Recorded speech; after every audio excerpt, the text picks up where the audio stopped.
लेकिन अब कुछ पॉइंट हम देखेंगे कि क्या हम सचमुच याजक हैं।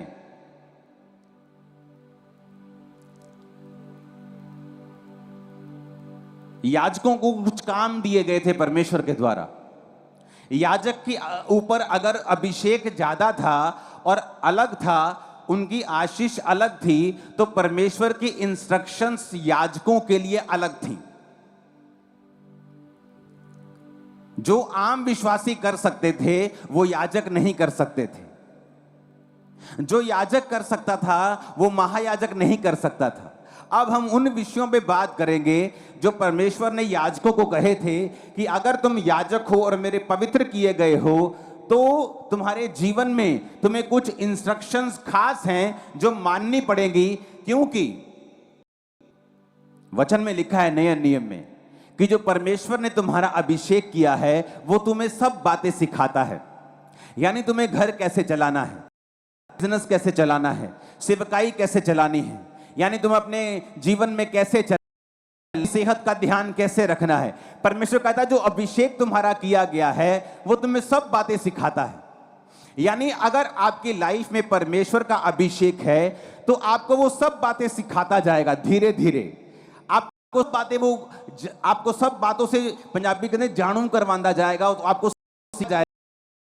आप अपनी लाइफ में जो कुछ भी करते हैं, आप जॉब करते हैं या बिजनेस करते हैं, आपकी लाइफ में जो कुछ भी आपकी सेकंड कॉलिंग है, पहली कॉलिंग हम सबकी है प्रचार करना, सेकंड कॉलिंग है किसी की डॉक्टर, किसी की इंजीनियर, किसी का बिजनेस, किसी की जॉब, किसी का सेवकाई में काम करना। ये हर एक बंदे की अलग अलग कॉलिंग है और उसकी ब्लेसिंग उसी कॉलिंग में है।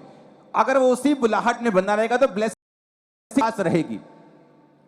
तो परमेश्वर ने सबको अभिषेक दिया। परमेश्वर ने कहा ये अभिषेक जो तुम्हारे ऊपर होगा ये सब बातें तुम्हें सिखाएगा। अब हमें यह बात मालूम हो गई कि जब परमेश्वर मेरी ओर देखता है तो वो क्या सोचता है। आप एक कंपनी में गए हैं, आपका बॉस जब आपके पास से निकलता है और आपके गले में आई कार्ड होता है उस कंपनी का, तो आपका बॉस सोचता है कि ये मेरी कंपनी में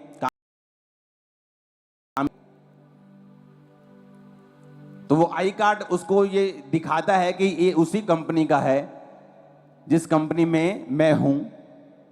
उसी तरह से जब परमेश्वर आपको देखता है तो वो इस तरह से देखता है कि ये मेरा बेटा है, मेरी बेटी है, ये याजक है और मैं इसको उत्तम दूंगा। तो ये परमेश्वर की निगाह है, ये सोच है, उसका दिल है जब वो आपको देखता है।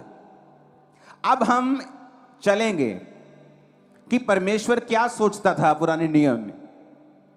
लेवी व्यवस्था 21 उसकी 8 आयत में लिखा है, इसलिए तू याजक को पवित्र जानना क्योंकि वह तुम्हारे परमेश्वर का भोजन चढ़ाया करता है, इसलिए वह तेरी दृष्टि में पवित्र ठहरे, क्योंकि मैं यहोवा जो तुमको पवित्र करता हूं पवित्र हूं। लेवी व्यवस्था 21 उसकी 1 से 4 और 10 से 12 आयत। फिर यहोवा ने मूसा से कहा, हारून के पुत्र जो याजक हैं उनसे कह दे कि तुम्हारे लोगों में से कोई भी मरे तो उनके कारण तुम में से कोई अपने आप को अशुद्ध ना करे। अपने निकट कुटुंबियों अर्थात माता पिता, बेटी, भाई, अपनी कुंवारी बहन जिसका विवाह ना हुआ हो, जिनका निकट का संबंध है, वो अपने आप को अशुद्ध कर सकता है।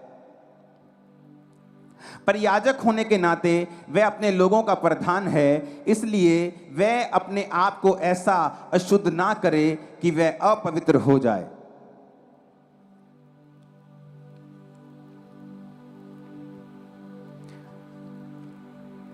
इफसिया 2 उसकी 1। उसने तुम्हें भी जिलाया जो अपने अपराधों और पापों के कारण मरे हुए थे। अब परमेश्वर क्या कहता है याजकों को, उसने प्रजा को नहीं कहा। याजकों को पता क्या कहता है, कहता अगर तुम्हारा कोई रिश्तेदार मर जाए, तुम्हारा मामा मर जाए, भुआ मर जाए, फूफी मर जाए, फुफ्फड़ मर जाए, मासी मर जाए, अपने निकट संबंधी मर जाए, तो तुम वहां जाकर अपने आप को अशुद्ध नहीं करोगे, उसकी लोथ को नहीं छुओगे, वहां पर अपनी प्रेजेंस नहीं रखोगे। हाँ, अगर तुम्हारी कुंवारी बहन, तुम्हारा भाई, तुम्हारा बाप, तुम्हारी मां मर जाए तो वहां तुम जा सकते हो। यानी एक स्टैंडर्ड था याजक के लिए कि वो यहां जा सकता है और यहां नहीं जा सकता। उसी तरह से परमेश्वर ने नए नियम में लिखा है अविश्वासियों का विश्वासियों के साथ क्या मेलजोल, भेड़ का भेड़िए के साथ क्या नाता। लेकिन आज क्यों परमेश्वर उनको ऐसा कहता था? परमेश्वर कहता तुम्हारे ऊपर अभिषेक है। जब तुम्हारे ऊपर अभिषेक है तो तुम ऐसा नहीं कर सकते जैसा आम लोग कर रहे हैं, नहीं तो ये अभिषेक जो तुम्हारे ऊपर है ये अशुद्ध हो जाएगा। इस सबोपदेशक 10 उसकी 1 में लिखा है मरी हुई मक्खियों के कारण गंधी का तेल सड़ने और बसाने लगता है और थोड़ी सी मूर्खता बुद्धि और प्रतिष्ठा को घटा देती है। परमेश्वर ने क्या कहा कि थोड़ी सी मूर्खता के कारण, मरी हुई मक्खियों के कारण गंधी का तेल, एक सुंदर, एक अभिषिक्त, एक सुगंधित तेल भी सड़ने लगता है और बसाने लगता है।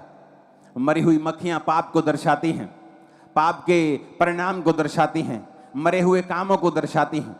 तो परमेश्वर ने कहा याजक अपने आप को अपवित्र नहीं करेंगे क्योंकि इन पर मेरा अभिषेक है। उसी अभिषेक के कारण इन पर बेस्ट आ रहा है, बेस्ट तेल, बेस्ट दाग, बेस्ट जीवन, बेस्ट सब कुछ, बेस्ट ब्लेसिंग, हीलिंग, डिलीवरेंस इन पे आ रहा है।